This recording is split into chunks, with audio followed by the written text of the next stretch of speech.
오늘 말씀의 제목은 설국열차입니다. 여러분, 설국열차 하니까 갑자기 겨울나라로 가는 듯한 행복함이 드시죠? 내용은 조금 다릅니다. 우리 한 번 더 앞뒤로 보시면서 인사 한번 나누겠습니다. 구원열차 타고 갑시다. 시작. 구원열차 타고 가십시다. 감사합니다. 했던 분하고 인사하면 아무 소용없습니다. 안 했던 분들하고 해야죠. 자, 눈길을 돌리셔서 다른 분들하고 한 번 더 인사 나눕니다. 반갑습니다.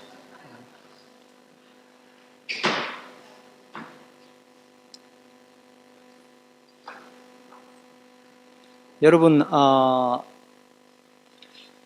가장 귀한 가치, 가장 중요하다고 생각되는, 사람은 이렇게 해야 돼 라고 말하는 게 뭐가 있을까요? 한 사람씩 뭐 중요한 가치가 있겠죠. 수지는 뭐가 가장 중요한 가치예요? 뭐 많이 있겠지만 인성? 갑자기 어렵게 인성, 어떤 인성이에요? 좋은 인성, 나쁜 인성? 좋은 인성. 그렇죠. 그러니까 내 질문은 뭐냐면 좋은 인성이 뭐냐 이거예요. 네, 그걸 한번 이야기를 해보죠. 좋은 인성이 뭡니까? 나름대로 다 있겠죠? 선생님이 좋은 인성은 뭡니까? 인내. 네, 잘 참는 걸 말하는 거죠. 네, 인내.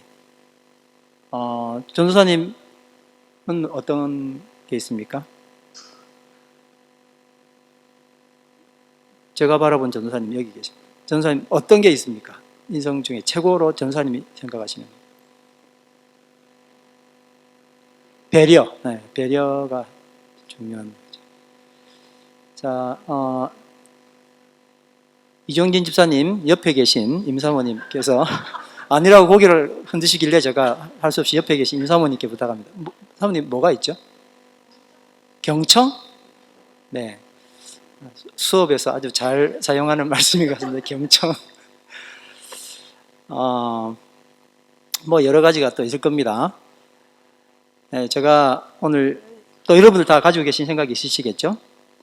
근데 이 아름다운 좋은 그리고 귀한 인성이 모두 다 죄다. 그럼 여러분 충격받으시겠죠? 어떻게 이게 말이나 되는 소리야? 이거 정말 최고의 가치로 여겼잖아. 근데 이것이 죄지? 오늘 이제 그걸 서두에 꺼내면서 여러분들하고 이야기를 쭉 한번 이어나가 보겠습니다. 우리 인간의 삶은 과거로부터 이어받은 운명이라는 굴레를 계속 맴돌고 있습니다. 한번 거치고 끝나는 게 아니라 그 자리를 또 돌고 도는 것이죠. 아무도 이 운명의 굴레에서 벗어날 수 없습니다. 기생충이라는 세계적인 영화가 있었었죠. 여러분 잘 아시겠습니다. 봉준호 감독이 만든 영화인데 이분이 2013년에 영화 설국열차라는 영화를 만들어냈습니다. 운명의 장난, 우리 인간의 운명의 장난을 처절하고 리얼하게 풀어낸 것입니다. 여러분들 만약에 오늘 혹은 이번 주에 시간이 되시면 말씀과 함께 설국열차 영화를 한번 다 보시기를 추천드립니다.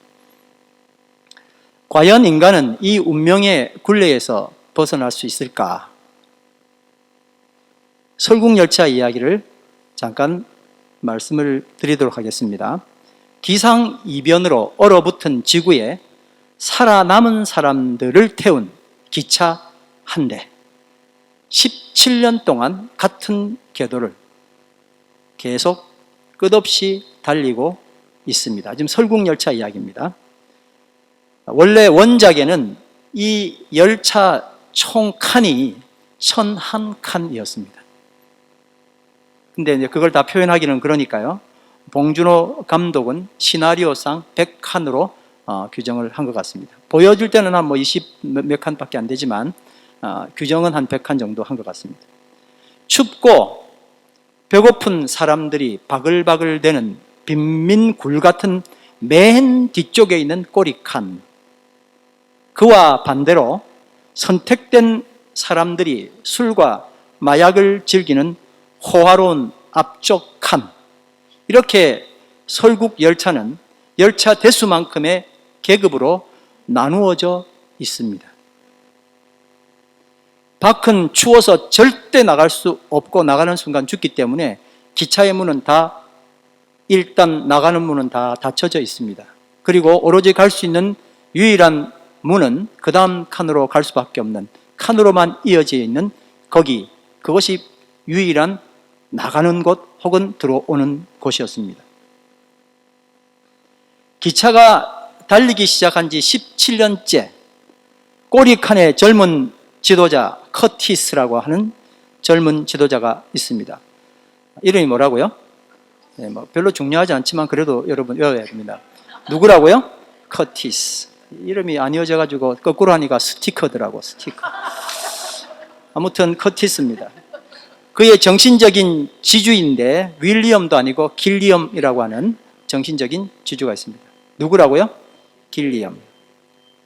꼬리칸 사람들과 함께 지금껏 준비해온 생존을 위한 반란을 일으키게 됩니다. 수탈, 학대, 학살 등 악독한 운명의 굴레에서 벗어나기를 오매불망 바라면서요. 영화를 첫 번째 장면에서 보는 순간 우리는 어떤 생각을 하냐면, 야, 정말 불합리하다. 이거 정말 내가 거기에 동의할 수밖에 없는 상황입니다. 너무너무 불합리한 것이 꼬리칸에서 계속 이루어집니다. 수탈, 학대, 학살 등이 이루어지는 거예요. 그래서 이 굴레에서 벗어나기 위해서 생존을 위한 반란을 일으키게 된 겁니다. 잘 준비를 한 것이죠. 다행히도 길리엄이라는 사람의 지도를 받았지만, 정말 다행히도 기차 앞쪽 칸에서 보내주는 미지의 정보원이 전달해주는 빨간 쪽지가 있었습니다. 아주 중요한 포인트인데 누군지는 몰라요. 꼬리칸이 아니라 앞쪽에서 보내주고 있는 빨간 쪽지가 있어요. 거기에 아주 중요한 정보가 담겨 있고 이 정보 때문에 앞으로 나갈 힘을 얻게 되는 겁니다. 기차의 심장인 엔진을 장악해서 꼬리칸을 해방시키고 마침내 기차 전체를 해방시키기 위해서 그의 무리들은 똘똘 뭉쳐서 이 설국 열차의 창조자이며 절대 권력자인 월포드가 있는 맨 앞칸까지 피어린 투쟁을 하며 한 칸씩 한 칸씩 빼앗아 나갑니다. 기차는 계속 돌고 있습니다.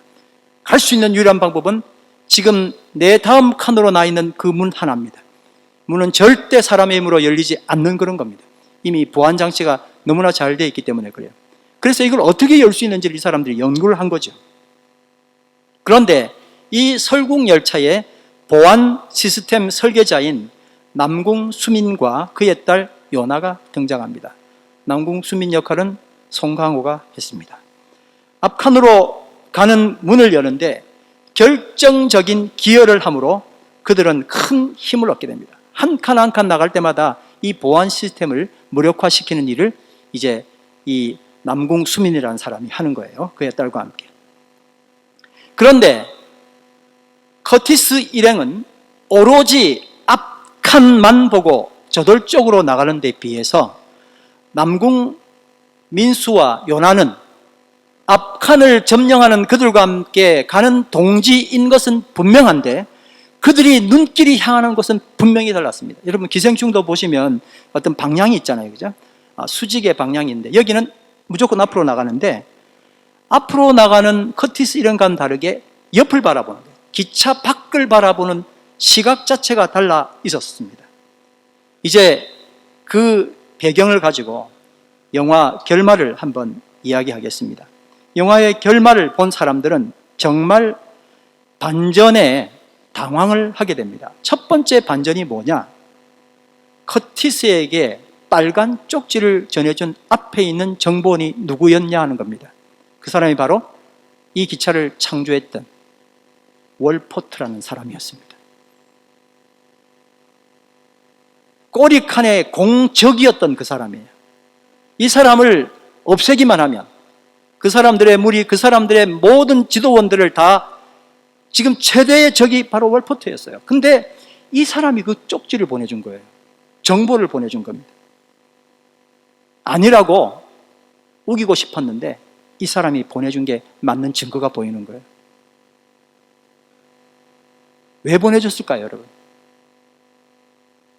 애초부터 이 사람의 정신지주였던 길리엄과 월포트는 한패였습니다. 지금도 한패였습니다.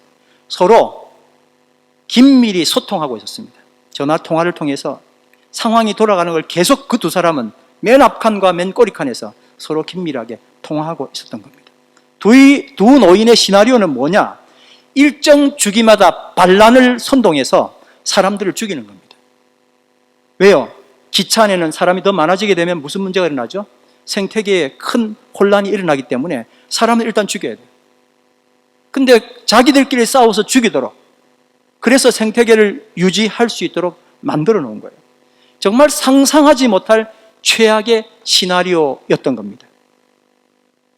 모든 난간을 뚫고 마침내 월포트 앞에 나타난 커티스에게 월포트는 자기 뒤를 이어서 이 열차의 최고 권력자가 되라고, 무서워서 한 이야기가 아니고 기다렸던 거예요. 내가 빨리 돌아와라. 이제 나는 나이 늙어서 죽었으니 나는 죽어야 되고 네가 그 다음 이어받아야지.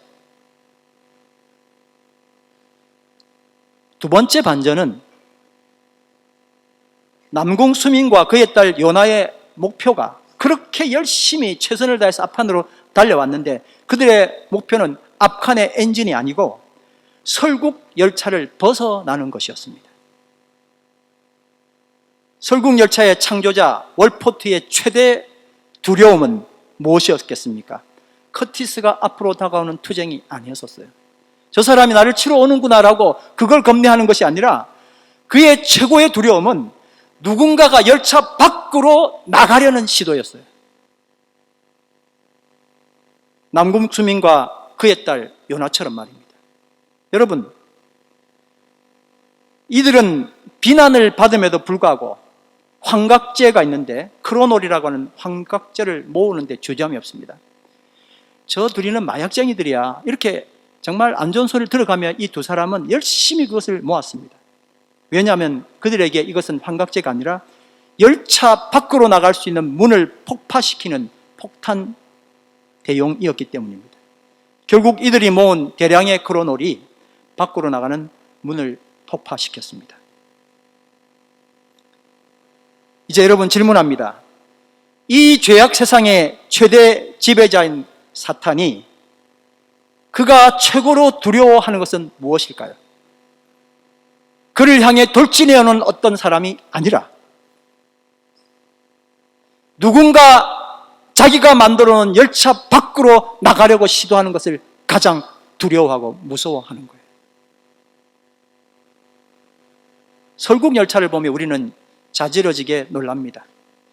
우리 인생의 최고 가치관으로 지켜 세웠던 앞칸으로의 도약, 결국 우리가 그토록 경멸했던 사탄이 고안한 최악의 도관이었다는 사실입니다. 결국 꼬리칸의 사람들은 그들의 진리를 끌어모아서 거짓을 만들었어요. 자기들은 거짓말한 적이 없죠. 그러나 그것은 거짓이 되었습니다. 그들의 좀 전에 우리가 이야기했던 인성의 최고 좋은 면들을 다 끌어모아서 그들이 만든 게 결국 죄악이었어요. 그들이 가지고 있었던 형제의 사랑, 모든 것을 끌어모아서 그들이 결국 만들었던 것은 최고의 추함, 더러움을 만들어 주고 말았던 겁니다. 여러분, 이건 너무나 충격적인 이야기입니다. 나의 최선이 저에 의해서 최악이 되어버린 거예요. 이게 설국열차의 모습입니다. 여러분, 온 세상 사람들이 설국열차를 보고 극찬을 했던 이유는 너무나 인류 역사와 똑같았기 때문입니다. 그리고 그 궤적을 내 인생의 역사와 똑같이 해왔기 때문입니다. 모두 다 한 마음으로 꼬리칸에서 다음 칸으로 향해 돌진하지 않았습니까? 그래서 공부했고, 그래서 자존심 지켜왔습니다. 그 다음 칸 가기 위해서 평등을 외치면서 나를 억압해온 관리자들을, 나를 방해하던 주변 사람들을 어떻게든 말로든 실질적으로든 죽이며 나아가지 않았습니까? 그런데 생각해보면 꼬리칸 근처에 있는 내가 평생 최선의 노력을 하면 1,001칸이나 있는 열차에서 도대체 몇 칸이나 진전할 수 있겠습니까? 아직도 가보지 못한 다음 칸으로의 전진을 위해서 또 얼마나 많은 사람들이 나로 인하여 죽어야 하는 걸까요? 여러분, 지금껏 내가 드렸던 기도는, 그 기도의 내용은 무엇이었습니까? 앞칸을 더 추구하고 한 칸 더 전진하기 위한 열망 아니었습니까? 사람은 보는 것을 믿는 것이 아니라 믿는 것을 본다고 말씀드린 적이 있습니다. 그렇다면 지금까지 내가 본 말씀은 무엇입니까?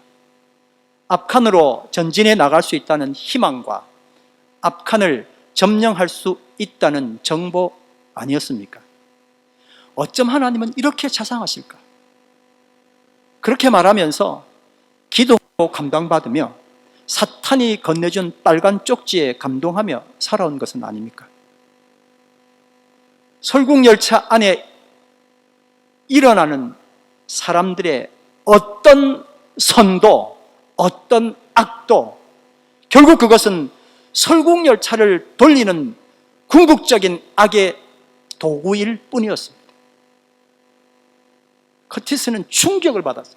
그 앞에 서서 지금까지 그렇게 자기가 맞다고 여겨오고 줄기차게 정말 피 흘려가면서 그 앞에 도달했는데 모든 것이 거짓이었어요.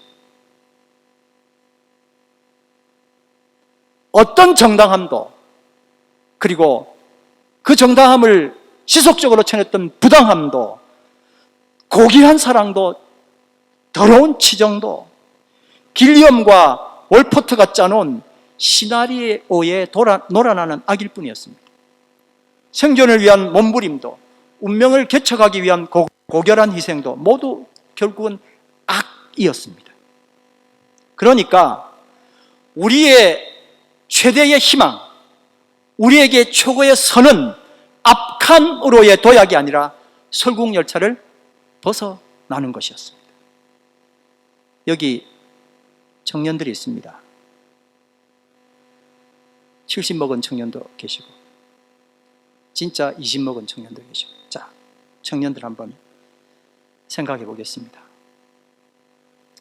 여러분 중에는 아무도 자신의 의지로 이 세상에 태어난 사람이었습니다. 나는 임진왜란 때 태어나서 이수진 장군처럼 한번 해볼까, 이렇게 마음먹고 태어날 수 있는 사람도 없습니다. 내가 권력 있는 아버지, 돈 많은 어머니를 선택하고 태어난 사람이 있습니까? 나는 다만 부모님이 나를 낳아준 바로 그 열차칸에서 나에게 주어진 운명을 시작할 수밖에 없습니다. 그렇죠? 열심히 공부하고 직장 다니고 열심히 운동하고 이러면서 내가 탄 기차의 다음 칸을 꿈꾸며 살아갑니다.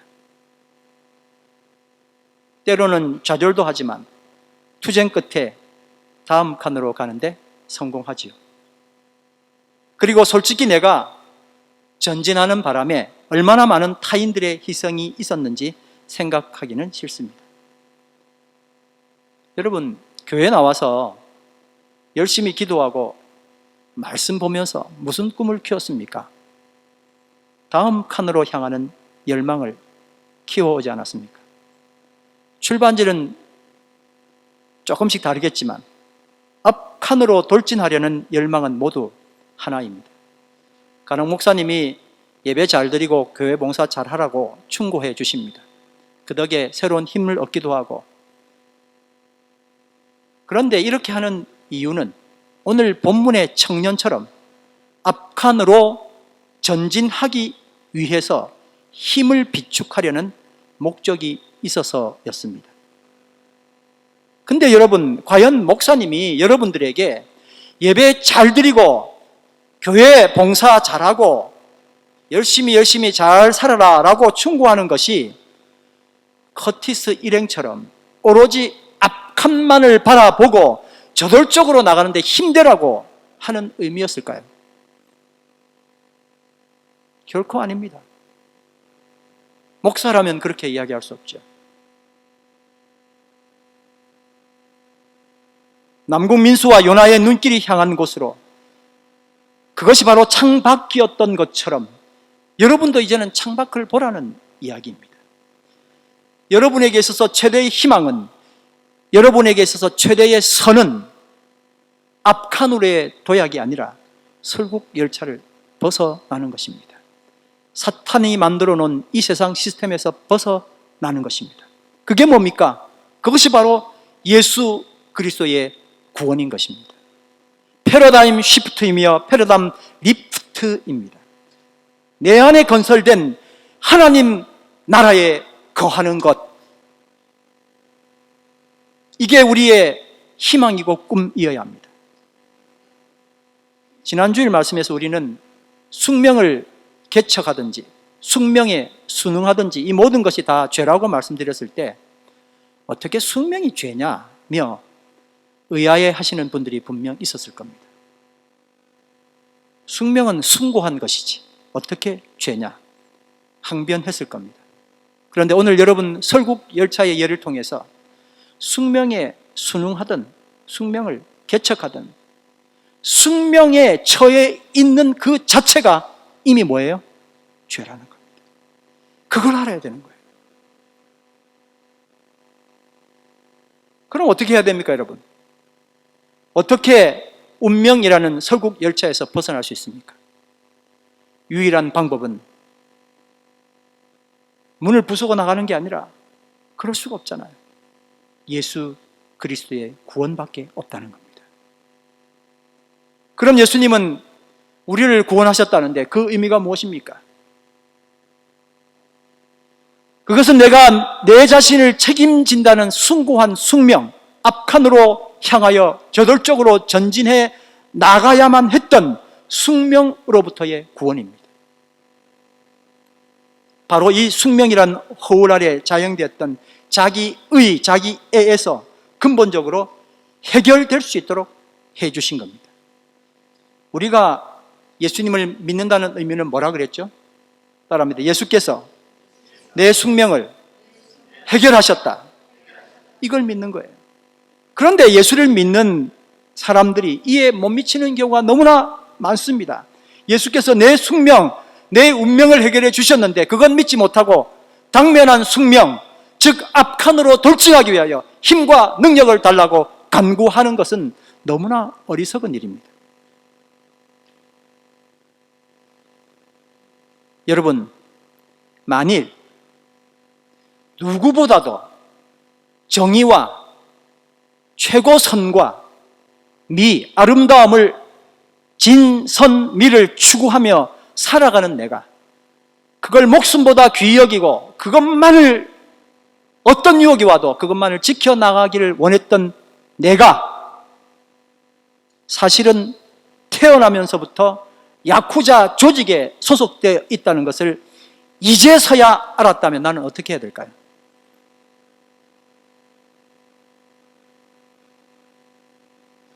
나는 정말 선한 사람이에요. 아름다운 사람입니다. 아름다운 일을 경영하고 정말 괜찮은 사람인데 지금 딱 돌아보니까 야쿠자 조직이에요. 내가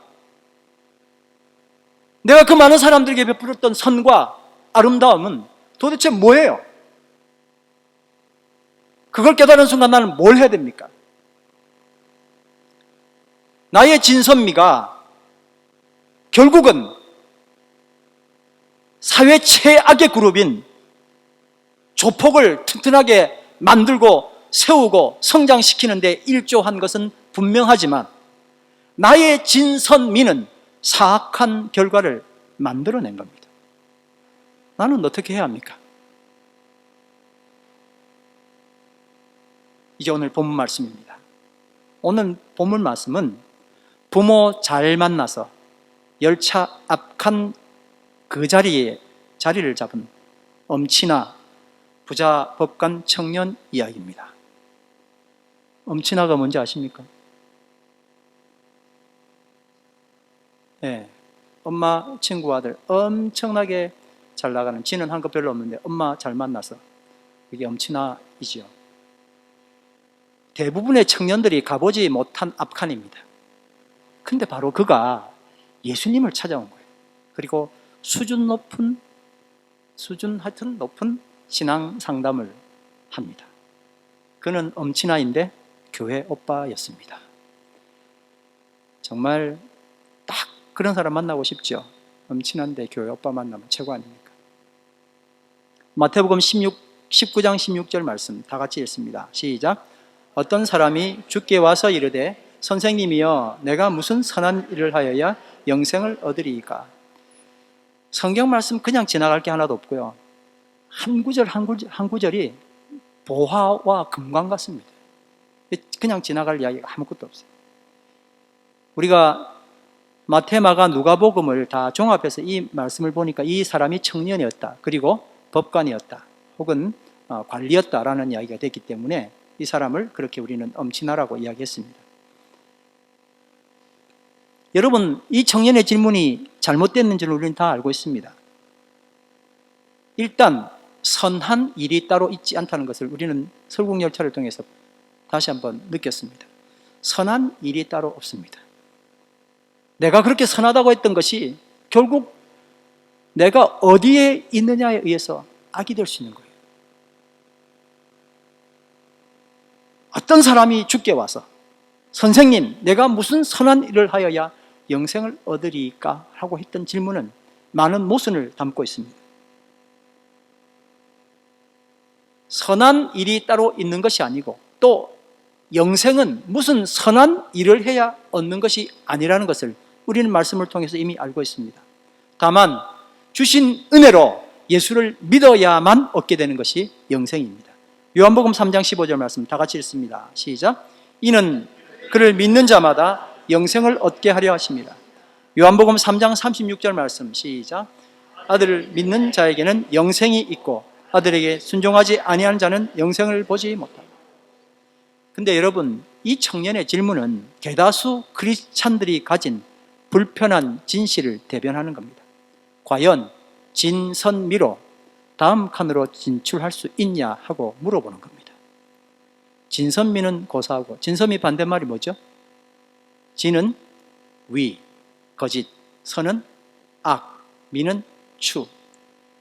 위, 악, 추로 살아온 내 친구는 벌써 몇 칸 앞으로 진입했는데 과연 진선미만으로 나를 친구보다 더 앞칸으로 보내줄 수 있는지, 정말 이렇게 가도 되는지를 물어보는 겁니다. 누가복음에서 이 청년은 예수님을 선한 선생님이라고 표현했습니다. 그분은 구세주가 아니었습니다. 그냥 선한 선생님이었습니다. 여러분, 이 규정도 굉장히 애매한 규정입니다. 자기가 누구길래 예수님께 선한 선생님이라고 이야기합니까? 선생님은 다른 분들하고 다르네요. 선한 방법으로, 저는 악한 방법은 싫어요. 나는 좋은 크리스찬이거든요. 선한 방법으로 정말 앞칸으로 빨리 진입할 수 있습니까? 한 수 가르쳐 주십시오. 어쩌면 이런 질문을 했을 수도 있습니다. 17절입니다. 예수께서 이르시되, 너무너무 중요한 말씀입니다. 시작. 예수께서 이르시되 어찌하여 선한 일을 내게 묻느냐? 선한 이는 오직 한 분이십니다. 여러분, 이 말씀 보면 예수님 동문서답하는 것 같죠? 어찌하여 선한 일을 내게 묻느냐? 선한 이는 오직 한 분. 이게 팍 맞아 들어지지 않잖아요. 근데 명답 중에 명답이에요. 우리가 그토록 추구해왔던 가장 중요한 말씀 중에 하나인 거예요. 내가 생명에 들어가려면 계명을 지켜라, 그렇게 말씀하셨습니다. 여기서 선한 이를 내게 묻느냐, 선한 이는 오직 한 분이시라 하는 말씀은 이미 나눈 것처럼 세상의 어떤 선도 선일 수가 없다는 겁니다. 세상이 규정한 선이 결국 악을 만들어내기 때문에 그렇습니다. 선이 따로 존재하는 것이 아니라 오직 하나님만 선하시고 하나님의 어떤 것도 선하십니다. 우리가 정말 이 말씀 많이 나누었었죠, 그렇죠? 한번 따라합니다. 하나님은 선하신 일을 하시는 분이 아니라 하나님이 하시는 어떤 일이든 선하다. 그러니까 선한 일은 여기 따로 있고요, 하나님은 이 선한 일을 하시는 게 아니에요. 그러니까 이 사람이 말했던 선한 선생님은 이미 명제가 틀렸어요. 선한 일이 있고 이분은 선한 일을 계속 해주는 거예요. 그런 분이 아닌 거예요. 하나님이 하시는 일이 선한 것이지 선한 일이 따로 없어요. 이게 우리 삶 가운데 지속적으로 고백됐으면 좋겠습니다. 선한 일 여기에 두고 이걸 내가 계속 추구하잖아요. 아니라는 거예요. 하나님이 하시는 그 일이 선한 거예요. 그래서 주님께서 하시는 그 말씀에 내가 순종하는 것이 선이지, 내가 지금 하고 있는 어떤 그것이 그래도 맞잖아요 라고 말해봐야 그건 악일 수가 있다는 거예요. 참 놀랍지 않습니까? 선한 일을 내게 묻네. 선한 일이 따로 없어. 예수님께서 말씀하신 거예요. 선한 일이 따로 있는 게 아니야. 그리고 뭐라고 하셨어요? 선한 이는 오직 한 분. 예수님, 나는 선한 분 아니야, 그런 이야기를 한 게 아니라 하나님에 대해서 규정한 거예요. 선한 일이 따로 있는 것이 아니라 하나님의 하시는 일이 선하다. 아멘. 그렇게 말씀하신 겁니다. 18절에서 20절 말씀 다 같이 읽습니다. 자, 이 청년이 왜 이제 이렇게 했느냐면, 선한 이는 오직 한 분이라 하고 말씀하시면서, 그리고 계명을 지켜라, 그렇게 말씀하셨습니다. 자, 그랬더니 18절에서 20절 청년이 묻습니다. 시작. 이르되 어느 계명이오니까? 예수께서 이르시되 살인하지 말라, 간음하지 말라, 도둑질하지 말라, 거짓 증거하지 말라, 내 부모를 공경하라, 그리고 내 이웃을 내 자신과 같이 사랑하라 하신 것이니라. 예수님께서는 이 청년에게 첫째부터 넷째까지 계명을 말씀하시지 않았습니다. 포인트가 굉장히 중요합니다. 예수님은 계명을 지켜야 구원받는다고 이야기하시기 싫어서 그러신 거예요. 계명을 뭐 정확하게 지키면 구원받죠. 맞습니다. 그런데 그럴 사람이 없거든요. 그걸 지금 이야기하는 거예요. 첫 번째부터 네 번째까지의 계명을 말씀하시지 않고 5부터 10제까지 계명을 말씀해 주신 거예요. 그리고 맨 마지막에 덧붙여서 따라합니다. 내 이웃을 내 자신과 같이 사랑하라 하신 것이니라. 10계명 안에는 없지만 그걸 이제 10계명을 축약해 놓은 거죠. 그렇죠? 5부터 10째 계명을. 여러분, 5에서 10계명은요, 이 세상 고등 종교라면은 어디든 거부 없이 내 부모를 공격하라, 이런 계명이 없어요. 공경하라죠. 세상의 어떤 종교든 그렇게 이야기됐죠. 그러니까 이 6가지 계명을 어디다 갖다 놔도 여기는 다 오케이예요. 세상에 뭐라고요? 선이에요. 조폭에 갖다 놓으면요, 이 계명이 그러면 부모를 공격하라 그러겠습니까? 도둑질하라 그러겠습니까? 조폭 자기들끼리 도둑질하면 큰일 납니다. 여러분 아시죠? 조폭이 딴 데 가서 도둑질하는 건 괜찮은데 자기들끼리 도둑질하면 그 사람은 그날로 잘립니다. 큰일 나죠. 조폭 내의 규율도 굉장히 정확해요.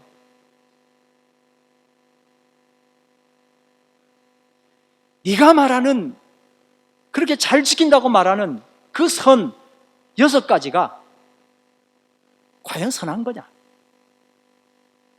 청년이 반문합니다. 20절입니다. 시작. 그 청년이 이르되 이 모든 것을 내가 지켜 싸운데 아직도 무엇이 부족하니? 야, 이게 참, 이 우리하고 똑같아요. 물론 우리는 잘 못 지켜서도 문제지만 정말 잘 지키고 있다면 자신만만하게 어릴 때부터 지켰대요. 어릴 때부터. 무엇이 부족합니까? 나는 정말 어릴 때부터 다 지켜왔어요. 이 청년의 주장처럼 그가 정말 어려서부터 그 계명들을 철저하게 지켜왔다 해도 과연 이게 선한 것일까요? 만약 그의 이웃이 자기 자신에 의해 규정된 이웃이라면 상태는 굉장히 심각해집니다. 무슨 말인지 설명을 한번 해보겠습니다. 누가복음 10장 29절 말씀, 누가복음 10장 29절 말씀 다 같이 읽습니다. 시작. 그 사람이 자기를 옳게 보이려고 예수께 여짜오되 그러면 내 이웃이 누구이니까? 누가복음 10장에는 이 청년이 질문했던 것과 똑같이 한 관원이 또 질문을 해요. 내가 어떻게 하여야 구원을, 영생을 얻을 수 있습니까? 라고 말했더니 예수께서 말씀하시기를 내 이웃을 사랑해라 라고 같은 대답을 해주셨어요. 그랬더니 이 사람이 조금 자신이 붙어서 과연 지금 말씀에 29절에 이 사람이 자기를 옳게 보이려고 예수께 여짜오되 그러면 내 이웃이 누구이니까? 라고 물어본 거예요. 예수님이 이웃에 대해서 설명하셨는데 그게 무슨 비유죠? 선한 사마리아인 비유입니다. 그리고 예수님은 이 율법사의 틀린 질문을 바로 바꾸어 주셨습니다. 누가복음 10장 36절입니다. 시작.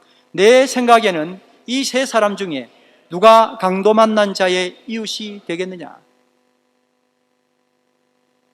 누가 내 이웃입니까? 라고 물어봤는데 예수님은 거꾸로 말씀하셨어요. 누가 강도 만난 자의 이웃이냐고 물어본 거예요.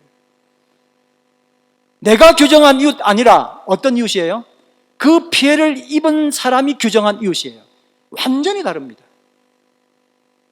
나는 내가 만난, 내가 만든 그 사람을 이웃으로 삼아서 그 사람을 공경하고 사랑할 수 있어요. 근데 그 바깥에 있는 사람은 뭐예요? 예수님은 그쪽 보셨는데요. 이웃은 내가 규정하는 것이 아니라 그 고통당하는 이웃에 의해서 내가 그 이웃으로 규정되어야 맞는 거예요. 그게 하나님의 이웃에 대한 생각입니다. 그런데 이 청년은 자기가 만든 내 주변 기차 앞칸에 있는 사람들을 사랑해주는, 그에게 아름다움 베푸고 의를 베풀었던, 이건 해왔던 거죠. 21절 말씀 계속해서 있습니다. 시작. 예수께서 이르시되 내가 온전하고자 할진대 가서 내 소유를 팔아서 가난한 자들에게 주라. 그리하면 하늘에서 보화가 내게 있으리라. 그리고 와서 나를 따르라 하시니. 이 말씀을 마가복음 10장 21절은 이렇게 기록했습니다. 같이 읽습니다. 시작. 예수께서 그를 보시고 사랑하사 이르시되 내게 아직도 한 가지 부족한 것이 있으니 가서 내게 있는 것을 다 팔아 가난한 자들에게 주라. 그리하면 하늘에서 보화가 내게 있으리라. 그리고 와서 나를 따르라 하시니. 한번 따라 하실 거예요. 다 팔아. 여러분 다 팔아. 반만 팔아가 아니고 다 팔아? 어떻게 다 팔아요? 근데 팔고 난 다음에 뭐 하라는 거예요? 또 네 뜻으로 뭔가를 하는 게 아니라 나를 따르라는 거예요. 여러분, 부족하다는 것은 무슨 의미죠? 뭔가를 더 채워야 된다는 이야기잖아요. 청년이 무엇이 부족합니까? 우리에게 예수께서 한 가지 부족한 게 있다 라고 말씀하시더니 너 지금까지 채웠지? 그거로 안 돼. 채우기가 아니라 팔아서, 하나만 파는 게 아니라 다 팔아서 가난한 자에게 주라는 거예요. 자존심도 주고 지켜왔던 10년도 주고 뭐 없으면 다 주라는 거예요. 네가 지금까지 앞칸을 가기 위하여 만들어놨던 그 많은 것들 전부 다 어떻게 하라는 거예요? 버리라는 거예요. 내 이웃이 아니라 그들의 이웃. 내 이웃은 의미 없어요. 이미 죄입니다. 나에 의해 규정된 이웃은 결국 또 다른 이기적 나의 확장입니다. 그러니 하나님 그걸 싫어하신 거예요. 내가 이웃을 사랑합니다 하나님. 그런데 그 이웃은 나의 확장이에요. 이기적 나예요. 다른 사람은 생각지도 않는. 지금 너에게 필요한 것은 그들의 이웃이 되는 거야. 펀드레이징 콘서트 하면서 참 좋은 그 반응을 보게 됩니다. 너무 감사하게도 참 여러분들이 뭐 얼마나 올지는 모릅니다만은 참 저는 이제 그렇게 생각했어요. 만약에 50명의 관객이 온다 할지라도 이건 성공이다. 100명이 온다 할지라도 성공이다. 꽉 차도 성공이다. 이미 하나님이 씨를, 아름다운 씨를 뿌렸다. 그 씨가 어떻게 발화될지는 아무도 모를 일이다.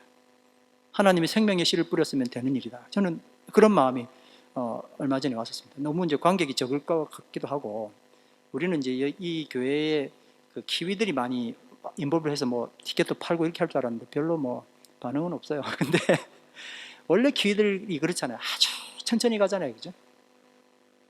어떤 분은 와가지고 티켓 싼 거 좀 달라고 그렇기도 하거든요. 근데 그게 우리에게 중요한 것이 아닙니다. 시작을 했고 그리고 콘서트를 한다는 것 자체가 이분들에게 뭔가 감동을 주게 됐다는 겁니다. 예수님은 이 청년을 사랑하사라고 이야기했습니다.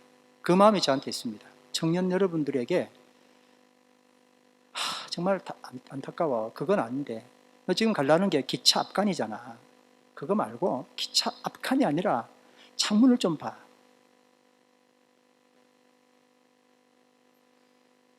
사랑하사 예수님께서 말씀하셨습니다. 예수님은 이 청년이 다음 칸을 추구하는 사람이 아니라 이 숙명의 열차에서 벗어나기를 원하셨습니다. 자기 정의, 자기 사랑으로 대표되는 숙명의 길을 버리고 하나님 정의, 하나님 사랑으로 대표되는 사명의 길로 초청하신 겁니다. 자기의, 자기애라는 에너지로, 그거 없으면 안 나가죠. 큰 에너지잖아요. 열차 한 칸 한 칸을 돌파해 운명을 개척해왔던 그의 삶을 버리고 하나님의 정의, 하나님의 사랑이 이끄는 사명의 길로 초청해 주셨습니다. 22절 말씀입니다. 시작. 그 청년이 재물이 많음으로 이 말씀을 듣고 근심하며 가니라. 오늘 이게 우리 금주 암송 말씀인데 무슨 이런 걸 암송하라고 목사님 저러나 싶겠죠. 그 청년이 떠나가니라. 안타까운 마음으로 기도하면서 나는 안 갈 거야 그러면서 암송하시길 바랍니다. 이 청년은 예수님에게서 정답을 얻었지만 그가 가진 기득권을 버리기에는 부담이 너무 컸습니다. 청년이었지만 엄청난 기득권을 가지고 있었잖아요. 이걸 다 버려야 하는 거예요. 정말 아무것도 아니고요. 설국열차 기껏 돌리는 그 기득권을 왜 그렇게 소중히 생각한지 모르겠어요. 지금도 괜찮습니다. 그는 결국 근심하여 예수님을 떠나갔지만 오늘 우리 청년들은, 그리고 70된 청년들은, 더 많은 청년들은 이 부자 청년처럼 결정하지 않기를 바랍니다. 예수님의 부름에 순종하여 사명의 길을 간 삭개오와 바울의 간증이 있습니다. 다 같이 누가복음 19장 8절 말씀 읽습니다. 시작.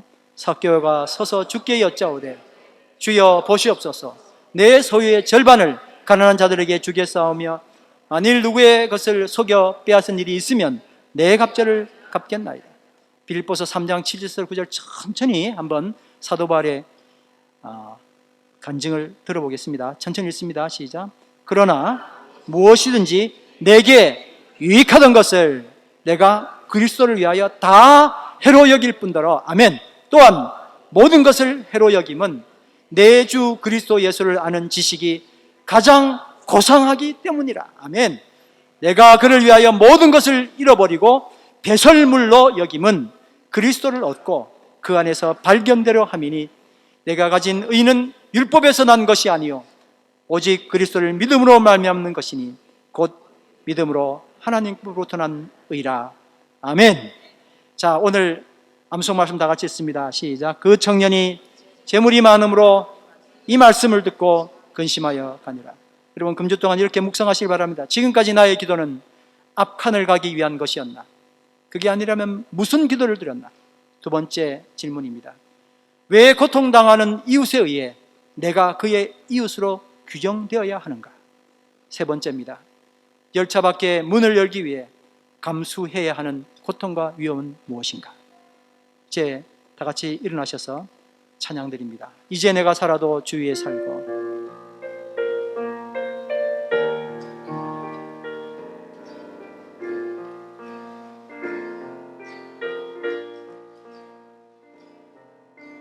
이제 내가 살아도 주 위에 살고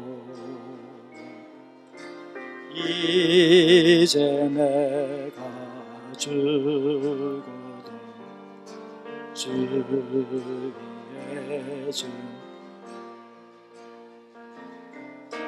하늘 영광 보여주며 나로라 하네 할렐루야 찬송하며 주께 갑니다.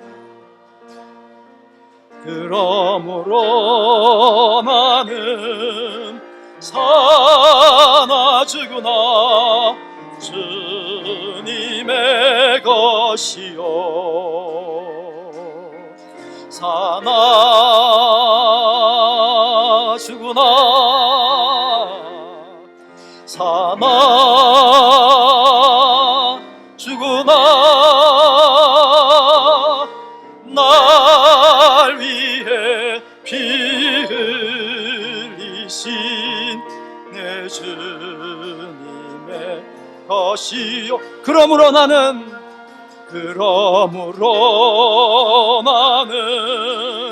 사나 죽으나 주님의 것이요 사나 죽으나 사나 죽으나 날 위해 피 흘리신 내 주님의 것이요 다 같이 기도하겠습니다. 오늘 말씀 생각하시면서 기도하겠습니다. 사랑의 아버지 하나님, 지금까지 내가 추구해왔던 것이 기차 다음 칸이었습니까? 기차칸을 벗어나기 위한 창밖을 향함입니까? 생각해보니 여전히 기차 앞칸을 향하여 달려가는 투쟁의 연속이었습니다. 내 선이 결코 선이 아니고 악으로 둔갑하는 너무나 안타까운 상황을 이 시간에 우리는 말씀을 통하여 보게 됐습니다. 하나님, 우리를 불쌍히 여기시고 주의 귀하고 놀라우신 뜻을 이제 이해하며 주의 나라에 합당한 사명의 부름의 길로 우리를 인도해 주시길 간절히 바랍니다. 하나님, 사도바울이 고백했던 것처럼 주님의 의를 위하여 나가길 원하오니 주님 함께하여 주시옵소서.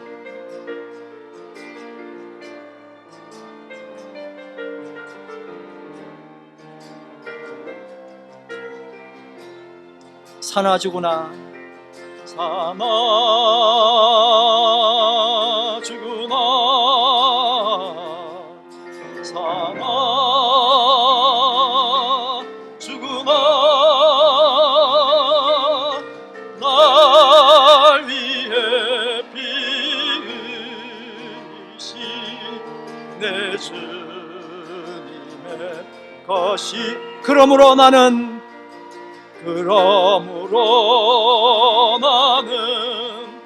사나 죽으나 주님의 것이요 사나 죽으나 사나 죽으나 날 위해 피 흘리신 내 주님의 것이요